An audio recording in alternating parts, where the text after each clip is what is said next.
Hi, hello everyone. Myself Priyanka Pisse, lecturer in Electrical and Electronics Engineering Department, Jain Polytechnic, Belgavi.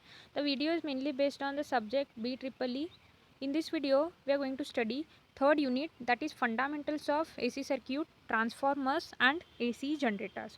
So what are the contents will be covered in this video are fundamentals of AC circuit, transformer in this construction and working of that transformer. So moving to the first concept, it is alternating voltage. So what is the meaning of alternating? Alternating is nothing but something is changing with respect to time. If it is with respect to the voltage, means voltage is changing here with respect to time. So what is actually the meaning of this alternating or sinusoidal voltage? That is the voltage which changes periodically in both the magnitude and direction at regular interval of time. So we can see this is the magnitude of that alternating voltage.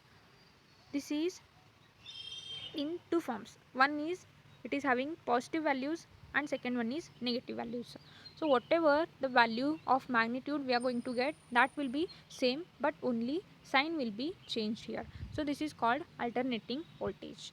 And how do we measure this alternating voltage? Alternating voltage is given as Em sin omega t. If it with respect to the current, it is given as I equal to Im sin omega t. What is this Im? Im is nothing but the maximum value which will be discussed later. So next one is the instantaneous value. Yes, of course the meaning of instant is nothing but at particular time we can calculate or we can measure the value of alternating quantity at any instant of time. So it is called instantaneous value. So you can see one diagram here. In that diagram, if I want to measure the voltage at 90 degree, so I can measure it. So this is the value of instantaneous voltage. Okay, this instantaneous voltage is given as Vm sin theta. So this is the instantaneous value of voltage. If it is with respect to current, then it is given as Im sin theta. So this is the meaning of instantaneous value. So moving to the next one is amplitude or peak value or maximum value. The name itself indicates that maximum value or peak value. So this is the instantaneous value of alternating quantity when it reaches to its maximum value. By using this sine wave, we can see that only two times I can get the maximum value, under positive half cycle and under negative half cycles. Only these two times I can get the maximum value per cycle. So this is given as maximum value. So next one is a cycle. When an alternating quantity passes through one set of positive and one set of negative values consequently. By using this diagram, you might have observed that under this cycle the values of alternating quantity will be positive. In this case it will be negative. So these are the set of maximum or these are the set of values under positive half cycle, and here it is under negative half cycle. So coming to the next one is frequency, the number of cycles completed in 1 second. Usually you might have seen the nameplate details of any of the appliances. On that you can see that 240 volt 50 hertz. What is this 240 volt? Yes, it is with respect to the voltage. And what is this 50 hertz? 50 hertz is nothing but it is with respect to the frequency. The frequency is nothing but the number of cycles completed in 1 second. Per second, how many number of cycles will be completed? That is given by frequency. If it is 50 hertz, means 50 cycles will be completed per second. So it will be the constant value. Okay, this is the meaning of frequency. And how do we measure this? This is measured in terms of this hertz. So moving to the next one, it is time period. Time period is nothing but the time which is taken by the alternating quantity to complete one cycle. So if it is one cycle, So the time taken by this alternating quantity to complete one cycle is nothing but time period. It is measured in terms of seconds. As now only we have discussed that frequency equal to 50 hertz. So 50 cycles will be completed in 1 second. So how much time it will take to complete one cycle, it is given as time. So time equal to 1 divided by 50, that is 20 milliseconds. Per 20 millisecond one cycle will be changing. So next one is phase. The development of an alternating quantity through different stages is called phase. So we can say it as the fraction part of one cycle. It is called a phase. So coming to the next one, it is phase difference. It is an angular displacement by which two alternating quantities reaches their maximum or zero values in the same direction during one period of a cycle. So here you can see that it is one alternating quantity or one sine wave of having V voltage. And if I draw one more diagram here, okay, after at 0 position, this V is starting, V1 is starting, V2 is starting when this V1 reaches to 120 degree or some phi or theta. Okay, this is called the phase difference. So we can easily get it by using three-phase supply. In three-phase supply, three phases will be present: R, Y and B. So by using this diagram, you can understand what is the meaning of this phase difference. When this R phase reaches to 120 degree, at that time Y starts.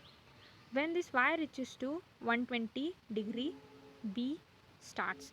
This is actually the phase difference between R phase and Y phase. So moving to the next. So the next one is RMS value.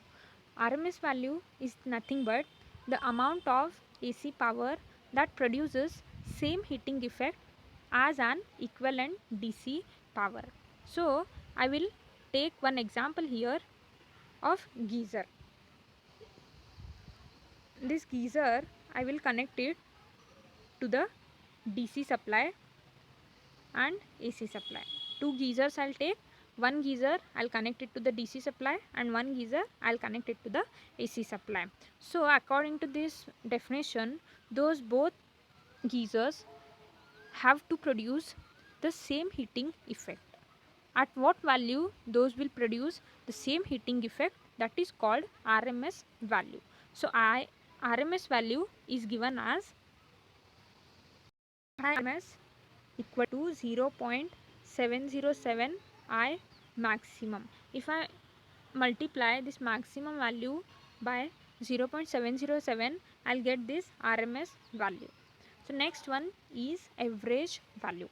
The amount of AC power that transfers same heating effect as an equivalent to the DC power.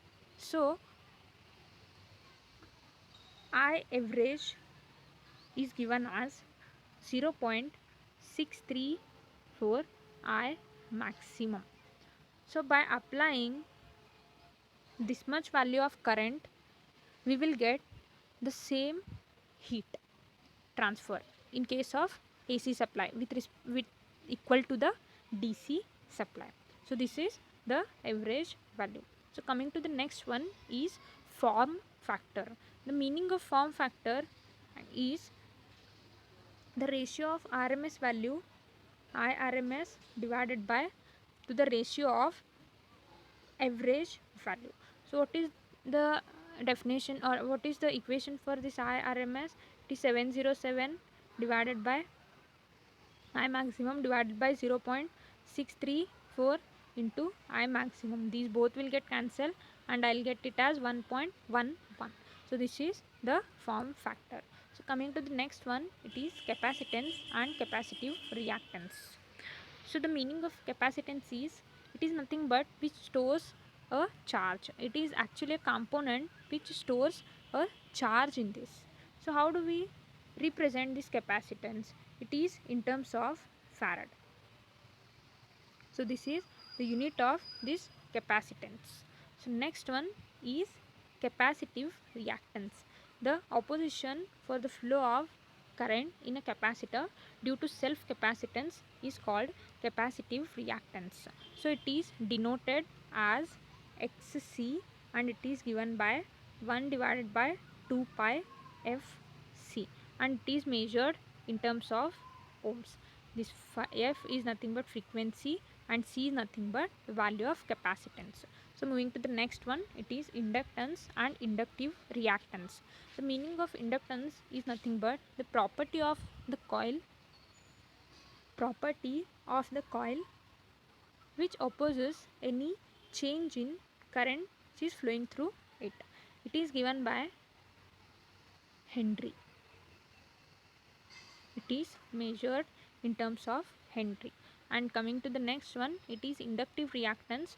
This is the opposition to the flow of current in a coil due to self inductance. So how do we calculate this inductive reactance? It is represented as XL and it is given by 2 pi F into L. F is frequency and L is inductance in Henry. So the unit of inductive reactance, the construction and working of transformer. All of you might have seen the transformers nearer to your houses.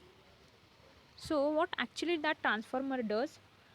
Transformer transfers one level of electrical energy into another level of electrical energy without changing in the frequency. So nearer to our houses there will be a distributor transformers which are connected. The input which is coming to that transformer will be 11 kilovolt, and in our household application we need only 230 volt. So how do we get that 11 kV into 230 volt? So it will be transferred by using that transformers. Yes, of course, transformer steps down or steps up the voltage level without changing in its frequency. One practical transformer is shown here. It is used in the laboratories to perform the basic experiment, that is rectifier. So coming to the construction and working, how actually that transformer is constructed and how it works. So there is one diagram shown here. In that we can see a laminated core. Silicon steel laminations will be made and it is having two limbs. Over that two windings are connected here.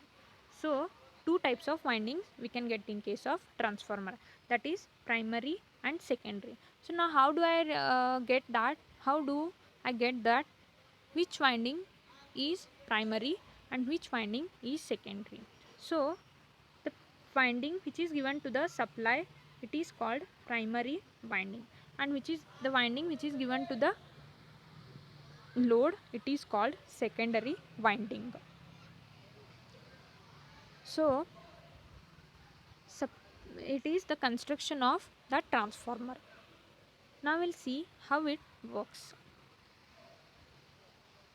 If the supply is given to this primary winding, current I will be flowing through these winding. Because of that, flux phi will be created and it will be linked to the secondary winding through this core. According to Faraday's laws of electromagnetic induction, if the flux which is linked to this coil, if it changes, an EMF will be generated in that coil. So this EMF will be induced in the secondary winding. If it is closed circuit, if load is connected here, then current I will be flowing through that winding. This is why it is called transformer. So where do we use these transformers? It can be used in case of distribution side or in transmission side, or in case of or stabilizers, or in case of our labs, we can use this transformer. I hope you have understood the video. In next video I'll come up with some new topics. Thank you.